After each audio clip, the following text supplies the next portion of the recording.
Hello दोस्तों। आपका एक बार फिर से स्वागत है हमारे चैनल द मिडनाइट क्लब में, जहां हम दुनिया की सबसे बेहतरीन हॉरर और थ्रिलर मूवीज़ को एक्सप्लेन करते हैं, उनकी कहानी जानते हैं, उन कहानियों में छिपे रहस्यों से पर्दा उठाते हैं। आज हम जिस मूवी की बात करने जा रहे हैं, उस मूवी का नाम है वेपन्स। हालांकि मूवी देखने के बाद आपको लग सकता है कि ये मूवी हॉरर कम और थ्रिलर ज़्यादा है, लेकिन यकीन मानिए दोस्तों, इस मूवी की कहानी किसी भी 21st सेंचुरी की हॉरर मूवी से कम खौफनाक या दर्दनाक नहीं है। और मैं दावे के साथ कह सकता हूँ कि इसकी एक्सप्लेनेशन सुनने के बाद आपको काफ़ी मज़ा आएगा। सो चलिए चलते हैं बिना किसी देरी के वीडियो की तरफ। तो कहानी पेंसिल्वेनिया के एक छोटे से टाउन से शुरू होती है, जहाँ हमें बैकग्राउंड में एक लड़के की आवाज़ सुनाई देती है और हम देखते हैं कि ठीक रात के 2:17 पर उस शहर के सभी बच्चे अपने अपने घरों से निकलकर अपने हाथ फैलाए हुए जंगल की तरफ भाग रहे हैं और हमारे देखते देखते भी गायब हो जाते हैं। अगली सुबह मिसिंग बच्चों के पेरेंट्स स्कूल में हंगामा खड़ा कर देते हैं। इल्ज़ाम क्लास टीचर जस्टिन पर लगा देते हैं। तभी वहाँ प्रिंसिपल मार्कस जस्टिन की साइड लेते हैं और बताते हैं कि वो ऐसा नहीं कर सकती।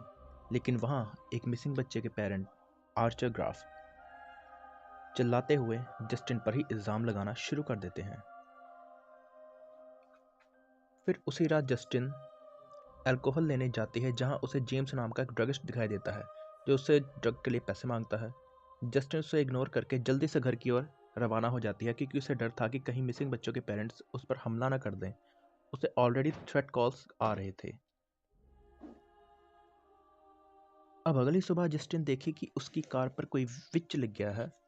ऐसे में जस्टिन पुलिस कंप्लेंट करती है और यहाँ हम पॉल नाम के एक पुलिस इंस्पेक्टर को भी देख पाते हैं, जो जस्टिन के काफ़ी करीब था। नाउ जस्टिन एलेक्स, जो कि एक इकलौता बच्चा था जो उसकी क्लास से गायब नहीं हुआ था, मार्कस कहता है कि ऑलरेडी इंटेरोगेशन काफ़ी हो चुकी है उससे, और इसलिए वो जस्टिन को एलेक्स से कुछ भी पूछने से मना करता है। इसलिए मार्कस उसे सलाह भी देता है कि वह कुछ देर के लिए ब्रेक ले ले, और जस्टिन मार्कस की बात मानकर कुछ दिन के लिए स्कूल से छुट्टी ले लेती है। उसी रात जस्टिन एक बार में ड्रंक करने जाती है, जहाँ उसे ऑफिसर पॉल मिलता है। दोनों हाल ही के रिसेंट इवेंट्स को लेकर बात करते हैं। तभी ज़्यादा नशे की हालत में दोनों करीब आने लगते हैं। यहाँ सीन की इंटीमेसी को देखते हमें लग सकता है कि ये दोनों पहले भी काफ़ी करीब आ चुके हैं और ये पहली बार नहीं है। हालांकि पॉल शादीशुदा था। अगले दिन जस्टिन फिर एलेक्स का पीछा करती है, क्योंकि उसे ये जानना था कि सभी बच्चे तो गायब हो गए, लेकिन एलेक्स क्यों नहीं। और वह एलेक्स से बात करने की कोशिश भी करती है, लेकिन हर बार एलेक्स उसे मना कर देता है। हालांकि एलेक्स उसे दूर रहने के लिए भी कहता है, लेकिन फिर भी जस्टिन एलेक्स के घर ताका झाकी करने पहुंच जाती है। वह डोरबेल बजाती है, लेकिन अंदर से कोई रिस्पॉन्स नहीं मिलता, तो इसलिए वह घर के आसपास घूमने लग पड़ती है और एक अजीब बात नोटिस करती है कि घर की सभी खिड़कियों पर अखबार लपेटे गए हैं। वहाँ एक छोटे से छेद से जब वह घर के अंदर देख शुरू करती है, तो उसे दिखाई देते हैं कि एलेक्स के पेरेंट एकदम बुत की तरह निर्जीव एक सोफा पर बैठे हुए हैं। उनकी आंखों से जैसे मानो जिंदगी खत्म हो चुकी है। ये देखकर जस्टिन बहुत डर जाती है और वहाँ से भाग खड़ी हुई।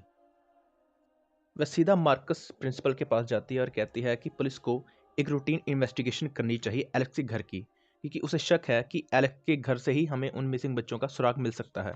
लेकिन मार्कस इस बात को कुछ देर के लिए टाल देता है।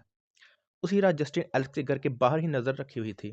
तभी देर शाम एलेक्स के घर के दरवाज़ा खुलता है और घर से एलेक्स की माँ अपने हाथ में कैंची लेकर आती है और जस्टिन की ओर बढ़ रही थी। इतनी रात होते हुए जस्टिन की आंख लग चुकी थी, तो उसे पता ही नहीं चला कि कब एलेक्स की माँ ने उससे उसके बाल काट लिए और अंदर चली गई। यहाँ से पर्सपेक्टिव चेंज होता है और हम आर्चर ग्राफ, जो कि एक मिसिंग बच्चे के पेरेंट हैं, उसके नज़रिए से इस कहानी को देखेंगे। आर्चर का बेटा मैथ्यू भी गायब था।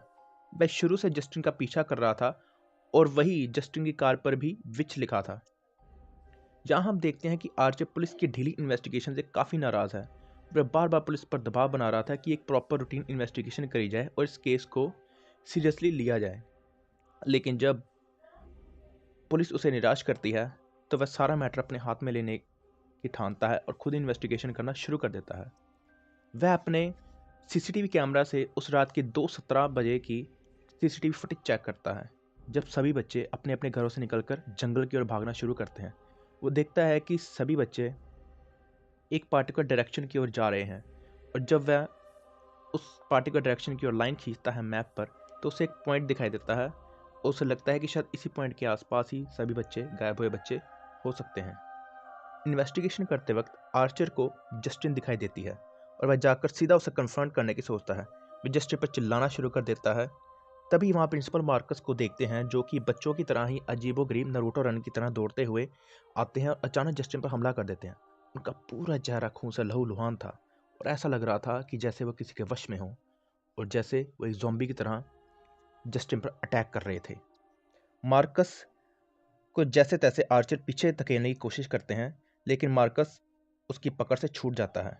अब जस्टिन पास के ही एक ग्रोसरी स्टोर में जाकर छुपने की कोशिश करता है, लेकिन मार्कस वहाँ भी उसका पीछा नहीं छोड़ता और उसी स्टेट में जस्टिन पर हमला करना चाहता था। यहीं पर सीन कट हो जाता है और यहाँ हमें पता चलता है कि जस्टिन और आर्चर के नाइटमेयर आते हैं, जहाँ उनको एक ओल्ड क्लाउन लेडी दिखाई देती है। अब हम स्टोरी को ऑफिसर पॉल के नज़रिए से देखेंगे। ऑफिसर पॉल की वाइफ डोना, जो कि शहर से बाहर गई होती है, वो पुलिस स्टेशन जाता है और यह वही दिन है जब जस्टिन की कार पर विच लिखा गया था। जस्टिन को पॉल दिखता है, दोनों की नज़रें मिलती हैं और दोनों ही कैजुअली हाय हेलो करके अपने अपने रास्ते निकल लेते हैं। वहीं एक जेम्स द ड्रगिस्ट, जो एक घर में घुसने की कोशिश करता है, पॉल की उस पर नज़र पड़ जाती है और वह उसे अरेस्ट कर लेता है।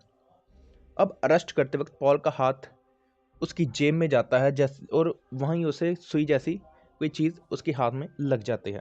ये शायद वही सिरिंज होगी जिससे जेम्स ड्रग्स लिया करता था। ऐसे में पॉल गुस्से में जेम्स को पंच करता है और ये सब इंसिडेंट पॉल की कार के डैश कैम पर रिकॉर्ड हो गया था। पॉल सोचता है कि अगर ये फुटेज किसी सीनियर ऑफिसर के हाथ लग गई तो शायद उसकी नौकरी खतरे में पड़ जाएगी। इसलिए पॉल जेम्स को कहता है कि वह उसे इस शर्त पर जाने देगा कि वह आइंदा से उसके सामने कभी नहीं आएगा और ना ही इस बात का जिक्र किसी के सामने करे। जेम्स तुरंत भाग जाता है। उसी रात पॉल बार में जस्टिन से मिला और दोनों करीब आ गए थे। नेक्स्ट डे पॉल अपने घर गया, जहां उसे पता लगा कि उसकी वाइफ डोना तो काफ़ी देर पहले ही आ चुकी थी। डोना पॉल को बाहर से आते हुए समझ जाती है कि कहीं ना कहीं कुछ कांड करके आया हुआ है। डोना जस्टिन को ढूंढकर उस पर हमला कर देती है। जस्टिन कैसे भी अटैक से बच जाती है। वहीं पॉल अपने ऑफिस जाता है और असॉल्ट वाली बात अपने सीनियर से कहता है।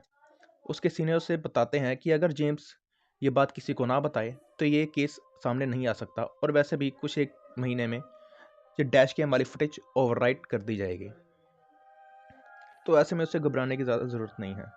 पॉल निश्चिंत हो जाता है, लेकिन तभी पुलिस स्टेशन से बाहर आते वक्त उसकी नज़र जेम्स पर पड़ती है। पॉल एक बार फिर से उसका पीछा करना शुरू कर देता है। अब इस पॉइंट पर कहानी चेंज होती है और अब हम जेम्स के पर्सपेक्टिव से इस कहानी को देखेंगे। तो जेम्स एक ड्रगिस्ट था जो ड्रग्स खरीदने के लिए छोटी मोटी चोरियां किया करता था और किसी भी हद तक जा सकता था। वह जो भी आता था उसे बेचकर ड्रग का सामान ले लेता था। एक रात वह एलेक्स के घर की तरफ गया ताकि वह छोटी मोटी चोरी करके अपने नशे का जुगाड़ कर सके। वह एलेक्स के घर में घुसते ही क्या देखा कि एलेक्स के पेरेंट्स उसी सोफा पर ट्रांस स्टेट में बैठे हैं, निर्जीव और शांत अवस्था में, जैसे वो कोई पुतला हो। जेम्स उन्हें इग्नोर करके बेसमेंट में जाता है ताकि उसे वहाँ से कोई सामान मिल सके, और वहाँ जाते ही उसकी आंखें फटी की फटी रह जाते हैं कि वो जो 17 बच्चे गायब हुए थे वो वहीं बेसमेंट में थे। उनकी भी हालत एलेक्स के पेरेंट्स जैसी ही शांत और निर्जीव थी। इस दृश्य देखकर जेम्स वहाँ से भाग खड़ा हुआ और पास ही के जंगल में जाकर उसने जब पोस्टर देखा कि उस पोस्टर में जो भी इंसान 17 बच्चों की किसी भी तरह की खबर को दिखाएगा उसे $50,000 का इनाम दिया जाएगा, तो इस इनाम के चक्कर में वह पुलिस स्टेशन जाने लग पड़ता है ताकि पुलिस को वह सारी बात बता सके कि उसने एलिस के घर में क्या देखा। लेकिन इससे पहले वह पुलिस को कुछ बता पाता, पॉल ने उसे देख लिया और पॉल ने उसका फिर से पीछा करना शुरू कर दिया। वह भागते भागते फिर से जंगल में गया, जहाँ उसे वही ओल्ड क्लाउन लेडी दिखाई दी। जेम्स वहाँ एक टेंट में छिप जाता है, तो कोई तो उसके टेंट को बाहर से खोलने की कोशिश करता है। जेम्स अपनी जेब से इंजेक्शन निकालकर उस पर हमला करता है और ये हम देखते हैं कि ये पॉल ही था। पॉल इस हमले से एकदम बौखला जाता है और वह जेम्स को अरेस्ट करके पुलिस स्टेशन ले गया। जेम्स बताता है कि उसे गायब हुए बच्चों का पता मालूम है कि वो कहाँ पर हैं। जेम्स पॉल को एलेक्स के घर ले गया और पॉल जेम्स को कार में ही हथकड़ी लगाकर बिठाकर खुद ही अकेले इन्वेस्टिगेशन करने अंदर चला गया। जब पॉल को काफ़ी देर हो गई अंदर गए हुए, तभी देर रात अचानक जेम्स देखता है कि पॉल की किसी तरीके की ट्रांस अवस्था में उसकी तरफ बढ़ रहा है और वह उसे खींच कर बालों से पकड़कर गाड़ी से निकालता है, उसे घर के अंदर ले जाता है और सब माहौल शांत हो गया। अब कहानी प्रिंसिपल मार्कस के पर्सपेक्टिव से दिखाई जाएगी। याद रहे कि जस्टिन मार्कस को कॉल करके बोली थी कि एलिस के घर की तलाशी एक बार फिर से लीगल वे में प्रॉपर इन्वेस्टिगेशन के साथ होनी चाहिए। ये बात मार्कस के दिल में घर कर गई और ऐसे में वह एलेक्स के पेरेंट्स को स्कूल बुलाता है। यहाँ स्कूल में सबसे अजीब बात ये थी कि पेरेंट्स तो नहीं आते, लेकिन एक क्लाउन टाइप लेडी आती है जो खुद को एलेक्स की आंटी बता रही थी। वह खुद का नाम ग्लैडिस बताती है। वह कहती है कि एलेक्स के पेरेंट ठीक नहीं हैं और मार्कस कहता है कि वह उसे खुद एलेक्स के घर आकर पेरेंट्स से मिलना होगा। ऐसे में ग्लैडिस नाखुश थी। अब अगले सीन में हम मार्कस को अपने हस्बैंड टेरी के साथ बैठा देखते हैं, जहाँ ग्लैडिस एक बिन बुलाए मेहमान की तरह उनके घर में धमकती है। देन वो बाउल ऑफ वाटर मांगती है। वहीं ग्लैडिस अपने पास से एक अजीब से कांटों वाली लकड़ी निकालती है जिस पर वो मार्कस के ऑफिस का फ्लैग स्ट्रिप बांधी हुई थी और हम देखते हैं कि वह अपना खून एक कांटे पर लगाकर उस स्टैम्प को रगड़ती है और उसे तोड़ देती है, जिससे मार्कस उसके वश में आ गया और वह अपने हस्बैंड टेरी पर हमला कर देता है और हम देखते हैं कि वह अपने हस्बैंड टेरी को जान से मार देता है। इस मौके पर मार्कस पूरी तरह से बेकाबू हो चुका था और वह सिर्फ और सिर्फ उसकी ही आवाज़ सुन रहा था, यानी ग्लैडिस की। जैसे ही ग्लैडिस घंटी बजाती है तो मार्कस एक ज़ॉम्बी की तरह जस्टिन को मारने निकल पड़ता है। यहाँ हम देखते हैं कि वह किसी भी इंसान को अपने वश में करके एज ए वेपन, जो कि इस मूवी का शीर्षक भी है, एज ए वेपन यूज़ कर सकती थी, यानी उस इंसान से कोई भी मनचाहा काम करवा सकती थी या किसी को भी मार सकती थी। इसलिए मार्कस जस्टिन पर हमला कर देता है। उसी वक्त आर्चर मार्कस का पीछा कर रहा था और देखते ही देखते मार्कस एक गाड़ी के नीचे आकर मारा जाता है। इस घटना के बाद आर्चर और जस्टिन सुलह कर लेते हैं और दोनों को पता चल जाता है कि ना तो मार्कस और ना ही जस्टिन इन सब के पीछे है। इन सब के पीछे कोई और ही इंसान है और वो अब भी इन सब से छुपा हुआ है। जस्टिन आर्चर का मैप देखती है और इंटरसेक्शन वाली जगह पर बताती है कि ये एग्जैक्ट इसी पॉइंट पर एलिस का घर है और उन्हें पता चल गया था कि वो 17 बच्चे कहाँ हो सकते हैं, इसलिए वो एलिस के घर की इन्वेस्टिगेशन करना शुरू कर देते हैं। अब कहानी एलिस के पर्सपेक्टिव से दिखाई जाएगी, एकदम स्टार्ट से, जहाँ पर बच्चे गायब नहीं हुए थे। हमें बताया जाता है कि एलिस के डैड बताते हैं कि उनकी मॉम की आंट ग्लैडिस, जो कि काफ़ी बीमार हैं, कुछ समय के लिए उनके पास रहने आ रही हैं क्योंकि उनके पास कोई और घर नहीं है रहने के लिए। एलेक्स देखता है कि ग्लैडिस बहुत ही बूढ़ी और बीमार टाइप की लेडी दिखाई दे रही हैं और उनके पास एक अजीब सा प्लांट भी था। फाइनली एक दिन एलेक्स को लेने उसके पापा नहीं आते तो वह घर जाकर देखता है कि उसके पेरेंट्स एक बुत की तरह ट्रांस अवस्था में सोफे के पास ही खड़े हैं। ये देखकर एलेक्स समझ गया था कि कुछ तो गड़बड़ है और एज ए व्यूअर हम समझ गए थे कि एलेक्स के पेरेंट्स ग्लैडिस के वशीकरण में हैं और वह एलेक्स को कहती है कि अगर उसने ये बात कहीं बाहर बताई तो वह उसके पेरेंट्स को जान से मार देगी। ये कहकर ग्लैडिस अपने पौधे से एक स्टेम निकालती है और अपना खून उस पर रगड़ती है और अचानक से एलेक्स के पेरेंट्स एक फोर्क, यानी जो कांटा होता है, उससे अपना गाल छीनने लग पड़ते हैं। यकीन माने दोस्तों, ये सीन काफ़ी भयावह और दर्दनाक था। एलेक्स भी समझ गया था कि अगर वह किसी को बताया तो ग्लैडिस एक झटके में उसके पेरेंट्स को मार सकती है। एलेक्स फिर ग्लैडिस को रिचुअल करते रोज देखता था। उसके पास एक अजीब सा पौधा था जिसकी स्टेम से ही वह वशीकरण किया करती थी। उसके लिए ग्लैडिस को लोगों की पर्सनल आइटम्स चाहिए होती थी। वशीकरण से ग्लैडिस लोगों की लाइफ फोर्स छीनती थी जिस पर वह फीड करके हमेशा जवान बनी रहती। एलेक्स किसी भी तरह से बीन्स वगैरह खिलाकर अपने पेरेंट्स को जिंदा रखे हुए था। उसके पेरेंट्स तो सोफ़ा से हिलते भी नहीं थे, लेकिन अचानक ग्लैडिस फिर से बीमार पड़ गई। ऐसे में वह एलेक्स से कहती है कि अगर वह अपनी क्लास के बच्चों की कोई पर्सनल आइटम्स उसे लाकर देगा तो वह उसके पेरेंट्स को जिंदा छोड़ देगी और उसे वशीकरण से बाहर निकालकर नॉर्मल लाइफ जीने देगी। तो एलेक्स फिर क्लास के सभी बच्चों के ट्रे लेबल्स, जो टिफिन पर जो लेबल लगे होते हैं नेम वाले, वो लाकर ग्लैडिस को दे देता है। ग्लैडिस फिर से रिचुअल परफॉर्म करती है। फिर उसी रात 2:17 पर सभी बच्चे अपने घर से निकलकर ग्लैडिस यानी एलिस के घर आ जाते हैं। जब पुलिस एलिस के घर इन्वेस्टिगेशन करने आई थी तो किसी ना किसी तरीके से ग्लैडिस ना सिर्फ सारे सबूत साफ कर ली थी, बल्कि वह बच्चों को पास के जंगल में छुपा भी दी थी। फिर बाद में पुलिस के जाने के बाद सभी बच्चे अपने आप एलिस के घर वापस आ गए थे। इतना होने पर भी ग्लैडिस एलिस के पेरेंट्स को आज़ाद नहीं करी। पॉल और जेम्स भी वशीकृत होकर घर में ही पड़े थे। ग्लैडिस घर में नमक की एक लाइन बना देती है जिसे वह एलिस को क्रॉस करने के लिए मना करती है। इस समय तक जितनी भी टाइमलाइन थी सब आपस में अब एक पॉइंट पर आकर जुड़ चुकी थी। अब यहाँ से कहानी सीधा लीनियर मोड में चलेगी।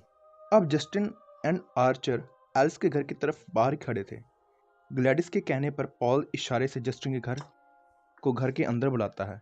फिर जस्टिन एंड आर्चर जैसे ही घर के अंदर गए और शॉर्ट लाइन को पार किए, वैसे ही जेम्स और पॉल हिप्नोटाइज अवस्था में उन दोनों पर हमला कर देते हैं। इन्हें दर्द का कोई एहसास नहीं हो रहा था और ना ही इन्हें कुछ मालूम पड़ रहा था कि वे क्या कर रहे हैं। In the end Justin Paul की ही गन से उसकी खोपड़ी में वार कर देती है, यानी उसकी खोपड़ी उड़ा देती है, और साथ ही जेम्स की भी। इससे हमें पता चलता है कि ये सिर्फ सर पर वार करने से ही मारे जा सकते हैं, बाकी इनको किसी भी तरीके के किसी भी दर्द का कोई एहसास नहीं हो रहा था। देन आर्चर बेसमेंट में जाता है जहां उसे 17 बच्चे ट्रांस स्टेट में खड़े मिलते हैं। वह अपने बेटे मैथ्यू को ढूंढने लग पड़ता है। तभी ग्लैडिस पीछे से आकर उसके बाल काट लेती है और वह उस पर रिचुअल परफॉर्म कर देती है जिससे आर्चर भी वशीकृत हो जाता है। देन आर्चर हिप्नोटाइज होकर जस्टिन पर ही हमला करना शुरू कर देता है। एलेक्स अपने घर में ही था। यहाँ वह शॉर्ट लाइन को जैसे ही पार करता है उसके पेरेंट उसी पर हमला करना शुरू कर देते हैं, यानी उसी पर हमला कर देते हैं। एलेक्स भागते भागते ग्लैडिस के कमरे में पहुंच जाता है जहां वह उस अजीब से पौधे को देखता है। यहाँ पर इस मोड़ पर एलेक्स कई बार ग्लैडिस को रिचुअल परफॉर्म करते देख चुका था, तो वह ऐसे में वह ग्लैडिस के ही प्रांत से स्टेम तोड़कर ग्लैडिस की विक से बाल निकालकर उस स्टैम्प पर लगाकर अपने खून से उस स्टैम्प को रगड़ता है और उस स्टैम्प को बीच में ही तोड़ देता है, जिससे ग्लैडिस का वशीकरण उस पर ही उल्टा पड़ गया था। और होता यह है कि जो 17 बच्चे जो ग्लैडिस के वश में थे अब ग्लैडिस को ही मारने उसके पीछे दौड़ पड़े थे। ग्लैडिस घर से बाहर भागना शुरू कर देती है। पूरे शहर में 17 बच्चे ग्लैडिस का पीछा कर रहे थे और एक पॉइंट पर ग्लैडिस बच्चों के हाथ आ भी गई और बच्चों ने उसे नोच नोच कर खाना शुरू कर दिया और ऐसे धीरे धीरे करते ग्लैडिस की दर्दनाक मौत हुई। यकीन मानिए दोस्तों, ये दृश्य काफ़ी भयानक और भयावह था। ग्लैडिस अब मारी जा चुकी थी और वशीकरण टूट चुका था, लेकिन जिनके वशीकरण को कुछ समय हो गया था वह कहीं ना कहीं जिंदा लाश बनकर रह गए थे। आर्चर अपने बेटे मैथ्यू से मिल पाया दोबारा। यहाँ देखने वाली बात यह है कि आर्चर के वशीकरण हुए थोड़ा ही समय हुआ था, इसलिए उसकी मानसिक अवस्था वशीकरण टूटने के बाद नॉर्मल ही थी, लेकिन बाकी बच्चों की मानसिक अवस्था को नॉर्मलाइज होने में काफ़ी टाइम लगा। इवन 1 साल बाद कुछ बच्चों ने रिकवरी साइन दिखाने शुरू किए और वहाँ दूसरी ओर एलिस के पेरेंट्स को अब भी बीन्स पर ही जिंदा रहना पड़ा था, क्योंकि उनकी हालत अब भी निर्जीव अवस्था वाली ही थी। अब रही बात बच्चों की, तो 1 साल बाद कुछ बच्चे नॉर्मलाइज होना शुरू कर देते हैं और बोलना भी शुरू कर देते हैं, लेकिन ज़्यादातर बच्चों की हालत काफ़ी नाजुक है। दोस्तों, इस पॉइंट पर आकर मूवी ख़त्म होती है। और रही बात थ्योरीज की, तो ये मूवी हॉरर कम और थ्रिलर ज़्यादा है। इस मूवी में हिप्नोटाइजेशन का भरपूर इस्तेमाल किया गया है और हमें यहाँ इस कारण से ये कारण भी पता चलता है कि ग्लैडिस वशीकरण क्यों किया करती थी। वह लोगों की लाइफ फोर्स पर फीड किया करती थी। इन दी एंड उसी वशीकरण की वजह से ही उसकी मौत हुई। और इस मौके पर एलेक्स अपनी दूसरी आंट, जो कि काफ़ी काइंड और नाइस लेडी थी, उनके पास ही रहना शुरू कर देता है जब तक उसके पेरेंट्स वापस नॉर्मल अवस्था में नहीं आ जाते। अब रही बात 217 की, तो मेरे हिसाब से ये दिखाता है कि 17 में से 17 बच्चे क्लास में सिर्फ 2 जन ही ऐसे थे जिनके ऊपर वशीकरण का असर नहीं हुआ। वो थे एलेक्स और जस्टिन, यानी कि वो ग्लैडिस के इस वशीकरण से बाहर थे। ये थी मूवी वेपन्स की एक्सप्लेनेशन। उम्मीद करते हैं कि आपको हमारी ये वीडियो पसंद आए और हम आगे भी आपके लिए ऐसे ही बेहतरीन कंटेंट लेकर आते रहेंगे। Next video will be soon, so stay tuned.